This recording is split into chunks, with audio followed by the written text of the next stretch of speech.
La pose des plaques de placo au plafond s'effectue une fois que les gaines et câbles électriques ont été mis en place. Pour poser des plaques de placo au plafond, il faut des rails, également appelés fourrures pour créer une structure porteuse, des éclisses pour raccorder les rails, des suspentes, une cisaille appelée aussi grignoteuse qui va servir à couper le rail à placo, une visseuse avec un embout spécial placo, des vis à bois, des vis à placo, de l'isolant, des plaques de placo et un lève-plaque pour manipuler facilement des panneaux de 2,50 m par 1,20 m, on en trouve facilement en location. Pour tracer les repères, il faut un cordeau à tracer, un niveau ou laser, un mètre et un crayon. Pour effectuer les découpes de placo, il faut un cutter, une scie cloche pour installer les boîtiers d'encastrement pour l'électricité, une règle de maçon, une fausse équerre, une équerre, un mètre et un crayon. Pour réaliser les bandes à joints, il faut des bandes à joints adhésives ou non adhésives, de l'enduit de lissage en pot, un couteau à enduire, un platoir, une truelle, une cale à poncer, du papier à poncer et un escabeau. Si vous choisissez de préparer vous-même votre enduit, il faudra un malaxeur, un seau et de l'enduit en poudre. Il est important de bien se protéger pour travailler. Utilisez une paire de gants, une paire de lunettes et un masque. Avant de se lancer, il est important de bien évaluer la quantité de matériaux nécessaires. Les plaques standards de BA13 mesurent 2,50 m par 1,20 m. Il est cependant possible de trouver d'autres dimensions en magasin. Les plaques seront disposées en largeur ou en longueur en fonction de la configuration de la pièce. Il faut donc déterminer sa surface en mètres carrés, prendre en considération les découpes et faire une configuration de pièces pour optimiser les découpes et les matériaux. Les rails, quant à eux, mesurent entre 2 et 3 mètres. Il faut également prévoir un rail tous les 120 cm et un anthrax tous les 60 cm. Une fois les outils et matériaux achetés, la première étape consiste à bien préparer sa pose en effectuant un calpinage. Le but sera de partir d'un repère droit pour finir par ses découpes. L'objectif étant de poser un maximum de plaques entières. Une fois le calpinage réalisé, il faut poser la structure. Un bon aplomb de la structure facilitera la pose et la rendra plus durable. Les suspentes sont placées en premier. Le support des suspentes doit être sain. Il faut d'abord tracer le niveau du plafond en déduisant l'épaisseur de la plaque de plâtre pour connaître la position basse de la première suspente. Pour cela, il faut partir d'un angle d'une pièce et positionner la première suspente. Placer ensuite le cordeau à l'encoche de la suspente et tirer jusqu'à l'extrémité. Visser la deuxième suspente, puis poser un niveau sur le cordeau ou utiliser le laser pour contrôler.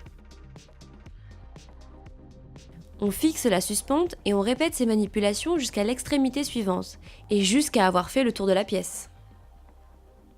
Une fois les suspentes placées aux 4 extrémités, choisissez un point de départ et fixez les autres suspentes tous les 120 cm dans le sens de la largeur de la pièce. Positionnez ensuite la suspente intermédiaire à 60 cm. Continuez avec le même intervalle de 60 cm dans le sens de la longueur de la pièce. La dernière suspente doit être positionnée de façon à ce qu'elle soit proche du mur sans le toucher, au cas où les murs ne soient pas tout à fait droits. Laissez environ 3 cm. Une fois toutes les suspentes posées, clipsez le rail. On positionne les rails entiers, puis on effectue les découpes à l'aide d'une cisaille. Coupez d'abord d'un côté, puis l'autre, et enfin, séparez les deux extrémités à la main. On raccorde les extrémités des rails avec des éclisses. La structure est maintenant posée, on peut passer à l'étape suivante, la pose de l'isolant.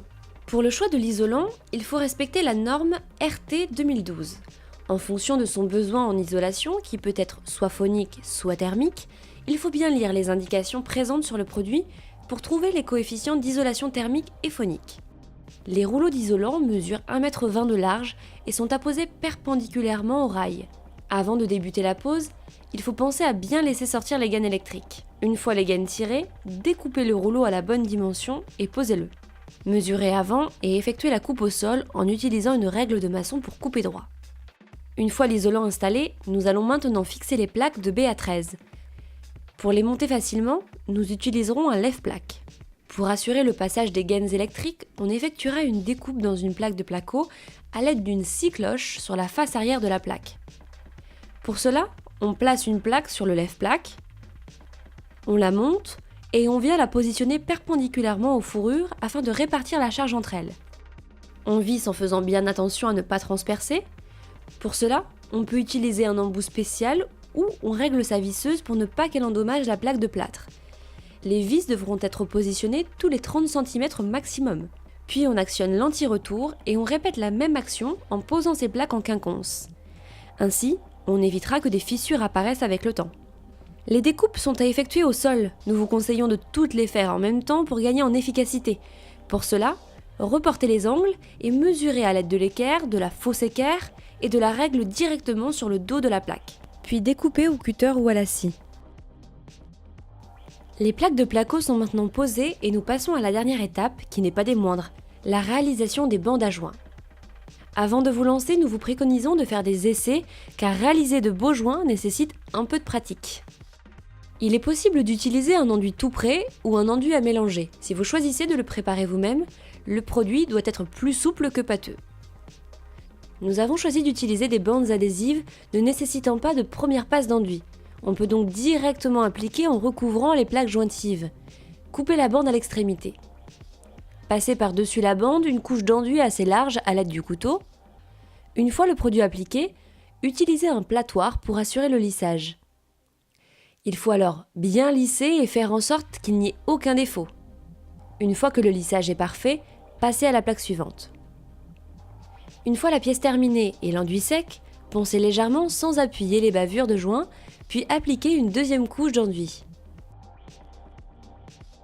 Les temps de séchage sont indiqués sur les emballages. L'enduit s'applique en 2 ou 3 couches à raison d'1 mm par couche.